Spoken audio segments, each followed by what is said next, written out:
سبحان ربک رب العزت عما یصفون وسلام علی المرسلین والحمد للہ رب العالمین۔ اللہم صلی علی سیدنا محمد وعلی آل سیدنا محمد مبارک وسلم۔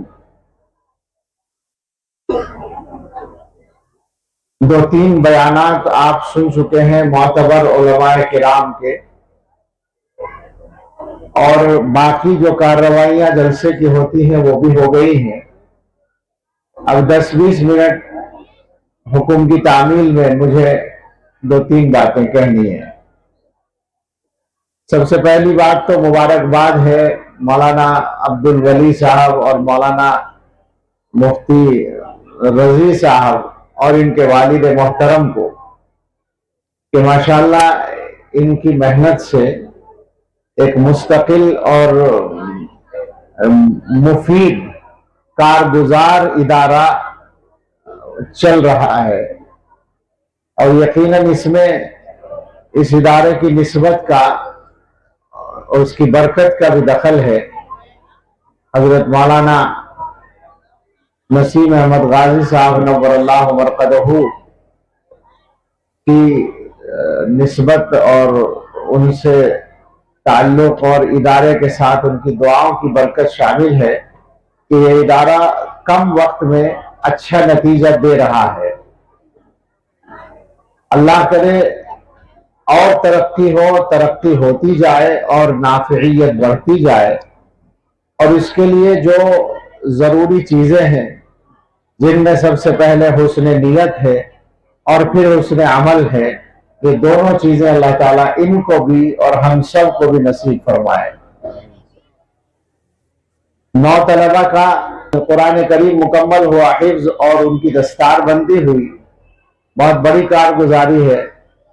عربی تعلیم چل رہی ہے اور اس میں بھی نتیجہ اچھا چل رہا ہے۔ یہاں سے دارالعلوم میں بھی داخلے کا سلسلہ شروع ہو گیا ہے۔ یہ بہت مبارکباد کے لائق بات ہے۔ اللہ تعالیٰ مزید آسانی اور ترقی عطا فرمائے۔ آپ حضرات سے اس موقع پر 2-3 باتیں، کوئی نئی باتیں نہیں، بالکل پرانی باتیں کہنی ہیں۔ ایک بات تو یہ ہے کہ اللہ تعالیٰ یہ چاہتے ہیں کہ مسلمانوں کے ذہن میں دین اور دنیا کا جو توازن ہے وہ صحیح رہے۔ اللہ کی مرضی یہ ہے کہ دنیا میں رہنے والا انسان ضرورت کے سارے کام کرے، اسے پیسہ کمانے کی ضرورت ہے تو ضرور کمائے، اپنے روزگار کے لیے محنت کی ضرورت ہے ضرور محنت کرے، اسے گھر کی ضرورت ہے وہ ضرور گھر بنائے، مکان بنائے، دکان کی ضرورت ہے دکان بنائے، بچوں کی شادیاں کرنی ہے ضرور کریں، اور جو جو کام دنیا کے ہیں وہ سارے کرے، اور ان کاموں کے لیے پیسے کی ضرورت ہے خوب پیسہ کمائے، کوئی پابندی نہیں، بالکل اللہ کی مرضی ہے یہ۔ لیکن اللہ تعالیٰ یہ چاہتے ہیں کہ مسلمان اپنے سارے کام کرنے میں آخرت کو اصل سمجھے، اسے نمبر 1 پر رکھے، دنیا کی ضرورتوں کو نمبر 2 پر رکھے۔ یعنی اگر کبھی ایسا موقع آئے کہ دنیا کے فائدے اور آخرت کے فائدے میں ٹکراؤ ہو جائے تو پھر وہ آخرت کے فائدے کو اصل مان لے۔ اگر کبھی ایسا ہو جائے کہ یا تو دنیا کا نقصان اٹھانا ہے یا آخرت کا نقصان اٹھانا ہے، کوئی چیز مل رہی ہے جو حرام ہے، نہیں لیتے تو دنیا کا نقصان ہے، لیتے ہیں تو آخرت کا نقصان ہے، تو مسلمان کا کام یہ ہے کہ وہ آخرت کے نقصان سے اپنے آپ کو بچائے، دنیا کا نقصان برداشت کر لے۔ اور اس صفت کے ساتھ، اور اس کی بنیاد جو ہوگی وہ یہ ہوگی کہ مسلمان کے دل میں دین اور آخرت، وہ تمام چیزیں جن کا تعلق آخرت سے ہے، وہ تمام چیزیں جن کا تعلق دین سے ہے، ان کا مقام اونچا ہو اور دنیا کی ضرورتوں کا مقام نیچا ہو۔ یہ بھی اللہ تعالیٰ چاہتے ہیں باقاعدہ۔ میں نے حدیث پڑھی ہے، اس کا ترجمہ سنتے ہی آپ کی سمجھ میں یہ آ جائے گا کہ یہ بات ایسے ہی ہے جیسے میں کہہ رہا ہوں۔ حضور علیہ الصلوۃ والسلام نے ارشاد فرمایا کہ جس آدمی کو اللہ تعالیٰ قرآن دے دے اور اس کے بعد وہ یہ سمجھے کہ اس سے اچھی چیز کسی کو ملی ہے، قرآن ملنے کے بعد دنیا کی کسی بھی چیز کو دیکھ کر یہ آدمی سمجھے کہ مجھ سے اچھی چیز فلاں کو ملی ہے، تو اس نے قرآن کی توہین کر دی۔ یہ حدیث کا مفہوم ہے، ترجمہ ہے، سمجھیے۔ یہ اللہ کا کلام جس کو اللہ نے عظمت عطا کی ہے، اس کلام کی توہین کر دی اس آدمی نے جس نے یہ سمجھا قرآن ملنے کے بعد کہ کسی کو اس سے اچھی چیز ملی ہے۔ اب آپ ذرا اس بات کو اپنے ماحول پر فٹ کر کر دیکھ لیں تو میں یہ کہتا ہوں، معاف کیجئے گا کہ مجھے اکثر مسلمانوں میں یہ صفت نظر نہیں آتی، صاف بات ہے۔ یہ صحیح ہے کہ حفظ پورا کرنے والے بچوں کو آپ نے پگڑیاں باندھ دی، پگڑی بہت اچھی لا کے دے دی، یہ صحیح ہے کہ آپ نے شیلڈ دے دی، یہ صحیح ہے کہ کسی نے چادر کمبل دے دیا، کسی نے کپڑے دے دیے، کسی نے انعام دے دیا، لیکن سوال کروں، ایک دکھتی ہوئی رگ پکڑوں، وہ سارے حضرات جو انعام دینے میں بڑی خوشی محسوس کرتے ہیں، ایمانداری سے بتائیں کہ ان کے بچے کو جہاں انہوں نے ڈال رکھا ہے وہاں سے اٹھا کے اگر حافظ بنانے کے لیے مدرسے میں لے آئیں تو وہ راضی ہیں؟ اکثر مسلمان راضی ہیں اس پر؟ بولیے کیا خیال ہے؟ امتحان تو یہی ہوگا نا، آدمی اپنے لیے یا اپنے بچے کے لیے سب سے اچھی چیز کو پسند کرتا ہے، جس چیز کو سب سے بہتر سمجھتا ہے اس کو اپنے لیے اور اپنی اولاد کے لیے پسند کرتا ہے۔ تو اب بتائیں مجھے کہ مسلمان کیا اپنی اولاد کے لیے نمبر 1 پر قرآن پڑھانا پسند کرتے ہیں؟ یہ بات ایسے نہیں چلے گی کہ بس خاموشی سے سن لیا اور بات ختم ہو گئی، میں پیچھا نہیں چھوڑوں گا، آپ سے میں اقرار کراؤں گا۔ بتاؤ نا مجھے کہ کہاں کھڑے ہو، اور علماء سے پوچھو۔ یہی مولانا نسیم صاحب، ان کی اولاد یہاں بیٹھی ہے، مولانا نعیم صاحب کا بیان بھی شاید آپ نے سنا ہوگا، اور مولانا زعیم کا بیان سنا ہوگا۔ مولانا نسیم صاحب نے اپنے بچوں کے لیے وہی پسند کیا نا، تو اللہ نے وہ نعمت عطا کر دی۔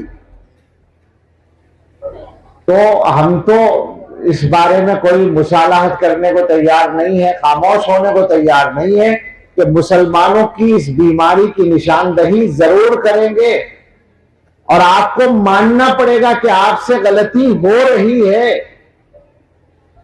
مجھے معلوم ہے اسکول میں پڑھانا ضرورت بن گیا ہے، اب تو ضروری بن گیا ہے، بالکل ٹھیک ہے، پڑھائیے۔ مجھے کوئی عالم نہیں ملا جس نے آپ کو منع کیا ہو کہ اسکول میں نہ پڑھائیں بچوں کو، لیکن ہم ساری عمر سے جو بات کہتے آ رہے ہیں، ہمارے بڑے کہتے آ رہے ہیں، وہ یہ ہے کہ اس کو نمبر 1 پہ رکھ لو، بس اتنی بات ہے۔ ان بچوں کو مسلمان بنانے کا انتظام کر لو، اور اگر تم نہیں کرتے تو دوسروں نے تمہاری اولادوں کو کافر بنانے کا بھرپور انتظام کر لیا ہے۔ اب بتاؤ کہ تم اپنی اولادوں کو ہمیشہ کے لیے جہنم میں جلوانے کو تیار ہو؟ کیا ہو رہا ہے آخر؟ یہ موجودہ حالات بھی مسلمان کی آنکھ نہیں کھولتے۔ ہمیں بتائیں، حکومت نے ٹھیک ہے کمپلسری کر دیا کہ صاحب آپ کو اپنے بچے کو اسکول میں پڑھانا ہی پڑھانا ہے، مان لیا ہم نے، ہمیں معلوم ہے جس حد تک وہ قانون ہے پڑھانا ہے، لیکن کیا کوئی حکومت پابندی اس پر بھی لگا سکتی ہے کہ قرآن پڑھانا ہے یا نہیں پڑھانا ہے؟ اس پہ تو کوئی پابندی نہیں ہے۔ اور مسلمانوں کا کردار تو یہ ہے کہ اگر کبھی کسی علاقے میں پابندی لگی ہے، ایسے علاقے ہیں، روس کے علاقے، ترکی کے علاقے، جن میں 100 برس کے اندر کا قصہ ہے یہ سارا، کہ وہاں قرآن پڑھنے پر اور پڑھانے پر سب چیزوں پر پابندی لگی ہے، تو مسلمانوں نے وہاں بھی اپنی اولادوں کو قرآن پڑھانا نہیں چھوڑا، قرآن پڑھانے میں کوئی کوتاہی کرنا گوارا نہیں کیا۔ اور اس کی برکت یہ ہے کہ جیسے کیسے بھی تھے وہ مسلمان باقی رہے 70 سال گزرنے کے بعد بھی، اسلام سے ان کا رشتہ عقیدے کے درجے میں، نسبت کے درجے میں، نام کے درجے میں کہہ لو باقی رہا تمام تر مصیبتوں کے باوجود۔ تو اب ہندوستان میں کیا ارادہ ہے مسلمانوں کا؟ دوسروں کا جو ارادہ ہے وہ ظاہر ہے، کوئی راز نہیں ہے، کوئی ہم ان پر الزام نہیں لگا رہے۔ وہ تو ہماری ہمدردی کے نام پر وہ کر رہے ہیں، وہ تو یہ کہتے ہیں کہ بھئی ہم آپ کے بچوں کو ترقی دینا چاہتے ہیں، وہ تو یہ کہتے ہیں کہ ہم آپ کے بچوں کو مین اسٹریم میں لانا چاہتے ہیں، آپ کے بچوں کا مستقبل اچھا کرنا چاہتے ہیں، ان کو روزگار کے مواقع سے جوڑنا چاہتے ہیں، یہ سب کہہ کر وہ ہمارے بچوں کو وہاں لے جانا چاہتے ہیں، اور ہم ایک حد تک مجبور بھی ہیں کہ ہم ان کی بات کو مانیں۔ ٹھیک ہے، جہاں تک مجبوری ہے وہاں تک مان لیا جائے، لیکن ہمارے بچوں کو ایمان پر باقی رہنے دینا ہے یا نہیں، اس کا فیصلہ انہیں کرنے نہیں دیں گے ہم، اس کا فیصلہ ہمیں کرنا پڑے گا۔ مگر یہ فیصلہ ایسے نہیں ہوگا، ذہن کو بدلنا پڑے گا، سوچ بدلنی پڑے گی، دین کی عظمت دل میں بٹھانی پڑے گی، اس کے علاوہ چارہ نہیں ہے۔ دماغوں سے کیڑا نکالنا، معاف کیجئے گا میں سخت بول رہا ہوں مگر کیا کروں، میں غلط نہیں بول رہا، دماغوں سے کیڑا نکالنا پڑے گا۔ پیسے کو بڑا سمجھتے ہو، دنیا کی تعلیم کو بڑا سمجھتے ہو، میں یہ نہیں کہہ رہا کہ دنیا کی تعلیم نہ پڑھاؤ، مجھ سے زیادہ مضبوط طریقے پر آپ دنیا کی تعلیم کی ضرورت پر بھی نہیں بول سکتے۔ اگر میں بولنے پر آؤں تو آپ کو سمجھاؤں گا کہ ڈاکٹر بنو، انجینئر بنو، فلاں بنو۔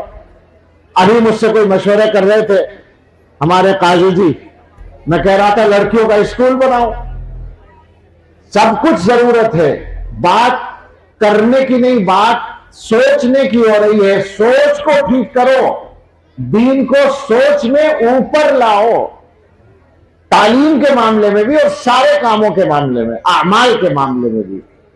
اس کے بغیر بات بننے والی نہیں ہے۔ کیا یہ سچائی نہیں ہے کہ ایک حافظ لڑکا آپ کے سامنے کھڑا ہو اور ایک انجینئر لڑکا کھڑا ہو، ایک حافظ لڑکا کھڑا ہو، ایک ڈاکٹر لڑکا کھڑا ہو، تو آپ کے دل میں عزت کس کی زیادہ ہے؟ حافظ جی کی نہیں، کون کہتا ہے حافظ جی کی عزت ہے؟ اس جگہ اپنے بچے کو کھڑا کرنے کو تیار ہو؟ آپ غلط کہہ رہے ہیں، بتاؤ مجھے۔ وہ حافظ کھڑا ہے، وہ ڈاکٹر کھڑا ہے، تم سے پوچھتا ہوں میں، دل چیر کر دکھاؤ کہ تم اپنے بچے کو اس کی جگہ کھڑا کرنا پسند کرتے ہو یا اس کی جگہ، حافظ کی جگہ یا ڈاکٹر کی جگہ؟ یا بولو نا، حافظ جی کی نہیں تمہیں نہیں کہہ رہا، مسلمانوں کو کہہ رہا ہوں۔ وکالت شروع کر دی، بات کو خراب مت کرو۔ ان مسلمانوں میں سے مجھے دکھاؤ 99% لوگ، 99% لوگوں کا مجھے سوچنے کا انداز بتاؤ کہ یہ اپنے بچے کو اس حافظ کی جگہ کھڑا کرنا پسند کر رہے ہیں، ڈاکٹر کی جگہ یا انجینئر کی جگہ۔ پتہ یہ چلتا ہے کہ بڑائی کس کی ہے دماغ میں، عظمت کس کی ہے، عزت کس کی ہے، احترام کس کا ہے۔ ہمیں یہ پریشانی نہیں ہے کہ آپ ہماری عزت کریں، یہ بھی سمجھ لیجئے، کبھی آپ یہ سمجھ لیں کہ صاحب یہ چاہتے ہیں مولوی اور حافظوں کی عزت بڑھائی جائے۔ قرآن کے ساتھ عزت جڑی ہوئی ہے، قرآن عظیم ہے تو اس کے ساتھ عظمت جڑی ہوئی ہے، دین عظیم ہے تو اس کے ساتھ عظمت جڑی ہوئی ہے، وہ تو مل کے رہے گی، وہ آپ کے کرنے سے نہیں ہوگی۔ مگر میں تو مرض کی طرف آپ کو متوجہ کرنا چاہتا ہوں کہ دلوں میں آپ کے عظمت کس چیز کی ہے، کس چیز کی اہمیت ہے۔ یہ ان لوگوں نے حافظ بنا دیا، یہ جو بول رہے تھے ان کا بچہ حافظ بنا، یہ بیٹھے ان کا بچہ حافظ بنا، ان کو آپ عقل مند سمجھ رہے ہیں؟ آپ میں سے اکثریت سمجھتی ہے کہ بیوقوف آدمی اپنے بچے کو مدرسے میں ڈال دے، اکثریت کا حال یہی ہے۔ جناب عالی کوئی شوق نہیں ہے، نہ تقریر کرنے کا شوق ہے، نہ سخت بولنے کا شوق ہے، تکلیف کا اظہار ہوتا ہے، اس لیے کہ حالات اچھے نہیں ہیں۔ حالات یہ ہیں کہ آپ کے بچوں کو باقاعدہ کافر بنانے کا انتظام ہے، ایمان سے ہٹانے کا انتظام ہے، انتظام نہیں ہے، ہٹایا جا رہا ہے۔ اب تو عمل ہو رہا ہے، اب کوئی پلان نہیں رہ گیا، اب کوئی منصوبہ نہیں رہ گیا، بلکہ عمل ہو رہا ہے اس پر، یہ پکی بات ہے۔ اور اس کے علاوہ آپ کہاں کھڑے ہیں آپ کو پتا ہے؟ دنیا کے معاملات میں آپ کا یہ عالم ہے کہ پورے ہندوستان میں کوئی جگہ سودی قرضے سے مسلمان بچے ہوئے نہیں، کوئی جگہ ایسی نہیں جہاں سودی قرضے سے مسلمان بچے ہوئے۔ اکبر آباد میں بچے ہوئے تو مجھے خوشخبری سنا دینا کہ یہاں کسی کے ذمہ سودی قرضہ نہیں ہے، بولو جی۔ بہت برا حال ہے، میں ویسے ہی نہیں بول رہا۔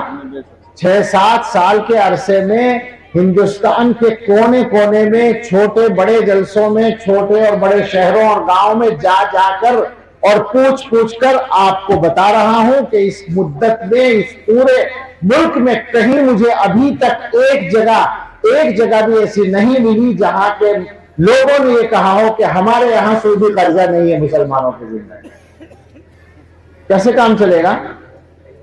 کوئی جگہ ایسی نہیں ملی جہاں مسلمانوں کے بچوں میں نشے کی عادت نہ ہو، اور وہ دونوں طرح کے ہیں، جاہل بچوں میں بھی اور پڑھے لکھے بچوں میں بھی، اسکولوں اور کالجوں والوں میں بھی، اور باقاعدہ پلان کے ساتھ نشہ پھیلایا جا رہا ہے۔ کوئی جگہ بچی ہوئی نہیں ہے۔ کشمیر ہماری اکثریت کی جگہ ہے، بدترین حالت ہے اس وقت میں، پریشان ہے کشمیر کے اور ذمہ دار لوگ کہ کیا کریں آپ۔ نشہ اس طرح سے سرایت کر چکا ہے، چھوٹے چھوٹے گاؤں میں ایسے ایسے گاؤں موجود ہیں مسلمانوں کے جہاں آدھی آبادی نشہ کرتی ہے۔ سچائی ہے یہ، پورے ہندوستان میں غیروں سے زیادہ مسلمانوں میں نشہ ہے۔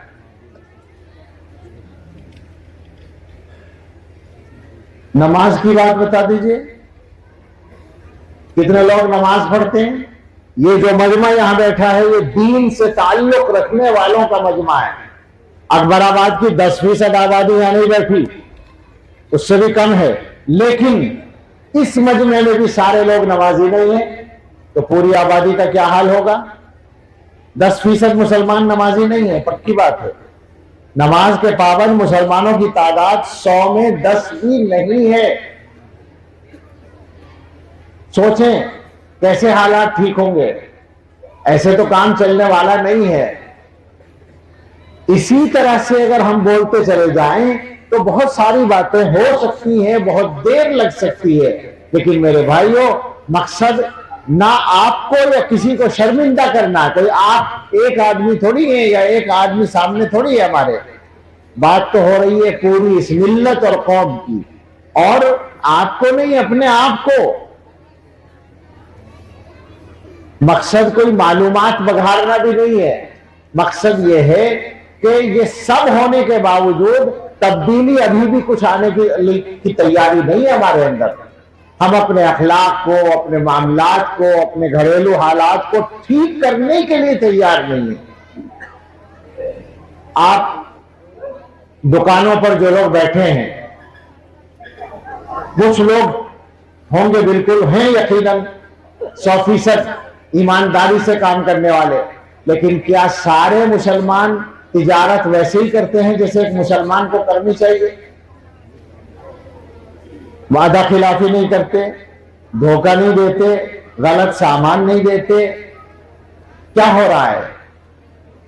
آپ کے اپنے تجربے ہوں گے، پیسہ دیا کاروبار کے لیے اور پیسہ مارا گیا۔ 90% مارا جاتا ہے یا نہیں؟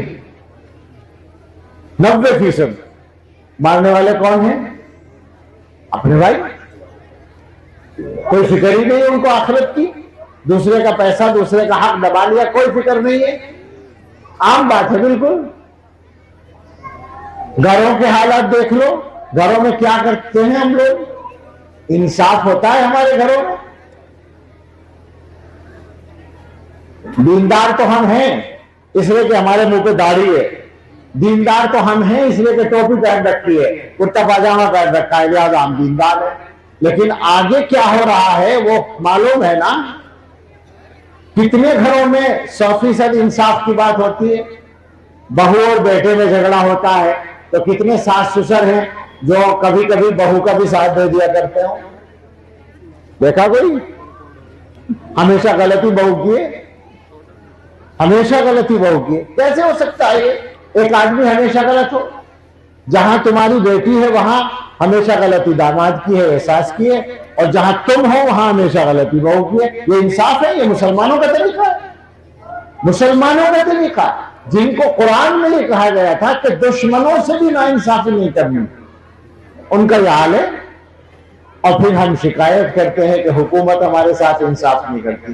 میں سچ کہتا ہوں کہ جتنی ناانصافی ہم اپنی گھریلو حکومت میں کرتے ہیں، اتنی ناانصافی کر کے کوئی حکومت ایک دن بھی نہیں چل سکتی. سچی بات ہے.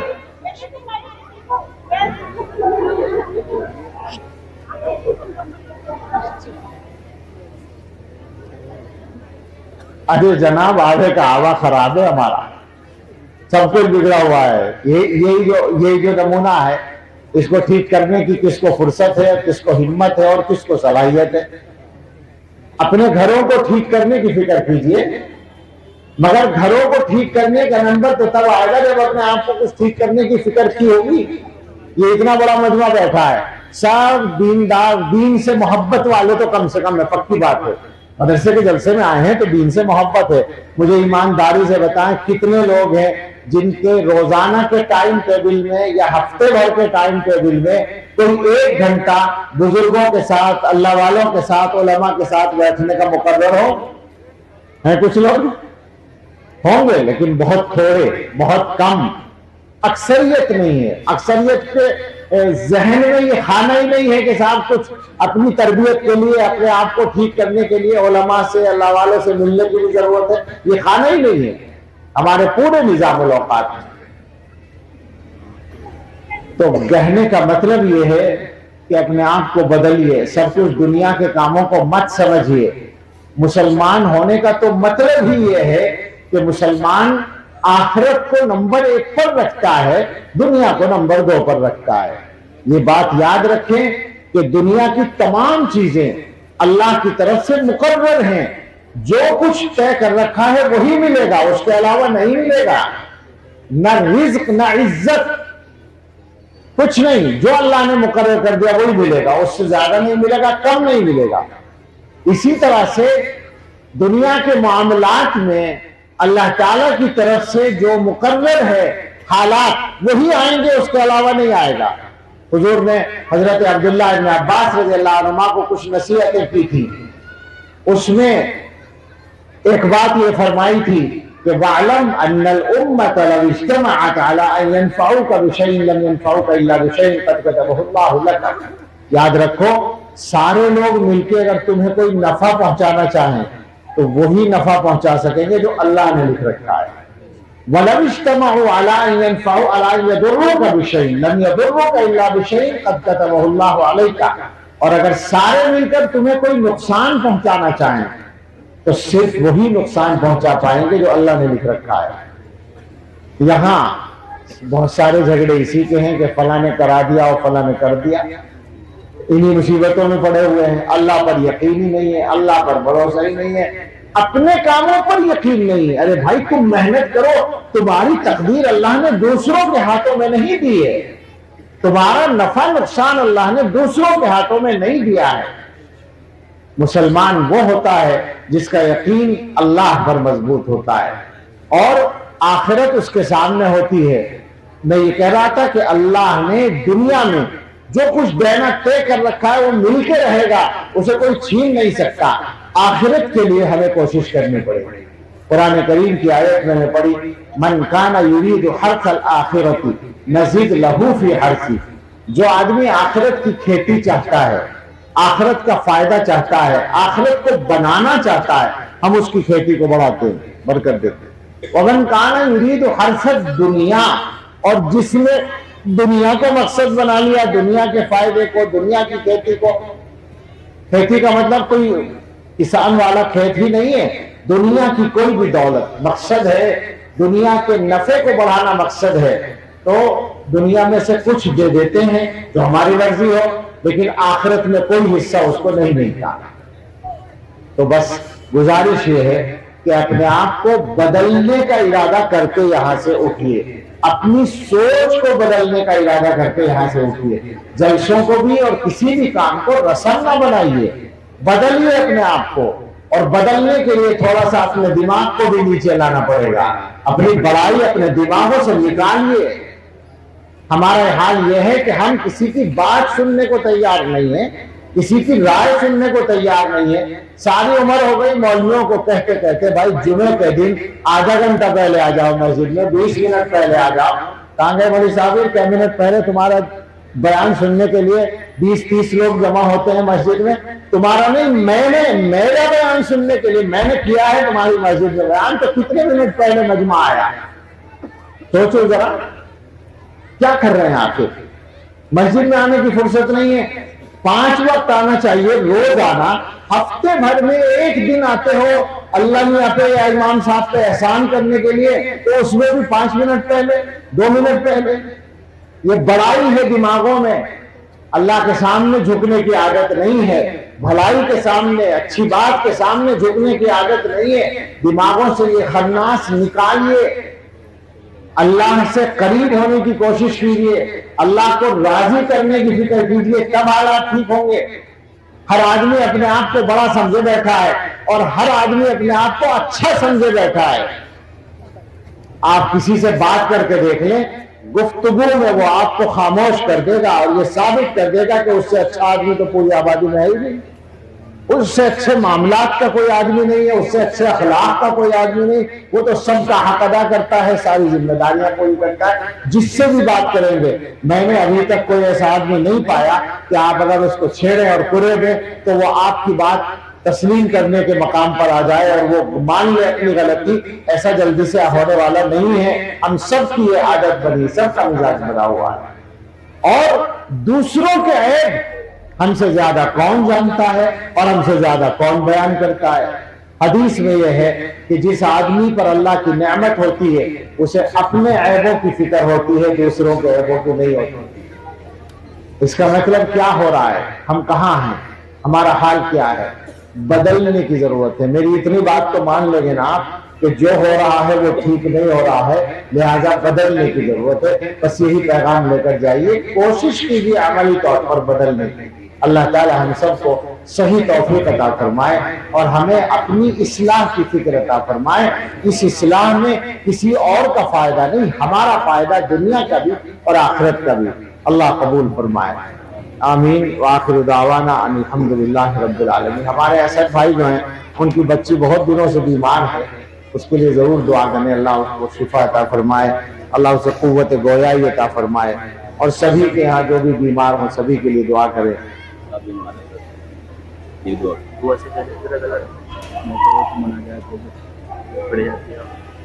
نہ رہنے دو, اس وقت میرا خیال ہے وہ بھی موڈ دوسرا ہے.